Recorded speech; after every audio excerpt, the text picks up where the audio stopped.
বিয়ার বাড়িতে গেলাম, বাড়িতে গিয়ে পাইলাম না। বিয়াই না বললো খেতে কাম করে।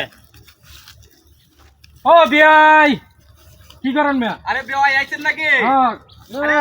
সারাদিন খালি কাম কাজি করলেন। এই খেতে কাম করতেছি, খেতটা জঙ্গল হয়ে গেছে গা, পরিষ্কার করতে হইব। দেশে কামলা টামলা পাওয়া যাইতেছে না। আমরা তো টাকা পয়সার অভাব নাই, আপনি খালি করা লাগে একটা কামড় লিতে হয়। আর নিজের কাম তো নিজেরই করতে হইব, দেশে যে তো কামলা নাই। বিড়ি আছে? আছে বেয়াই, আয়া নেন, বসেন আয়া, বসেন। বসেন বসেন বিয়াই, বসেন। বিড়ি দেন। বিড়ি খাইবেন?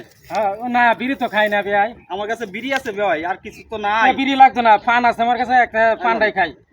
না বিড়ি খাই না আমি। বিড়ি খাইবেন না? না এই যে মেহমান লই আইছেন, মেহমানে বিড়ি খাও, লও। লন পান আছে, সিগারেট বিড়ি তো দেন। আপনি পান লই আইছুন, হ্যাঁ। ভালো কাম করছেন একটা।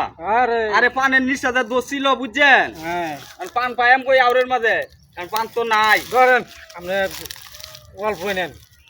এইটুক পান? হ্যাঁ এটুকি, আমনে তো দেখছি যে আমার থেকে কিপটা বেশি। এই খান। আল্লাহ এই, খাওয়াইলে একটু ভালোতেই খাওয়াইবেন, এই একটু করে পান খাওয়াই লাভ আছে নাকি? দেখছেন পান্ডা যে দিছে, কিপটামি করাটা সাইরা দেন এখন। আর কত কিপটামি করবেন? আপনার তো ধন সম্পদের অভাব নাই, একজনে চাইলে ভালো মতো দিয়েন। আপনি তো বেশি ঝামেলা করতেছেন বিয়াই। ঠিক আছে, আপনার পান কামুন, আপনার রেখে দেন। জায়গা আমি খেতে কাম করি, সময়টা নষ্ট করে লাভ আরে নেই। বিয়াইটা রাগে গেল গা।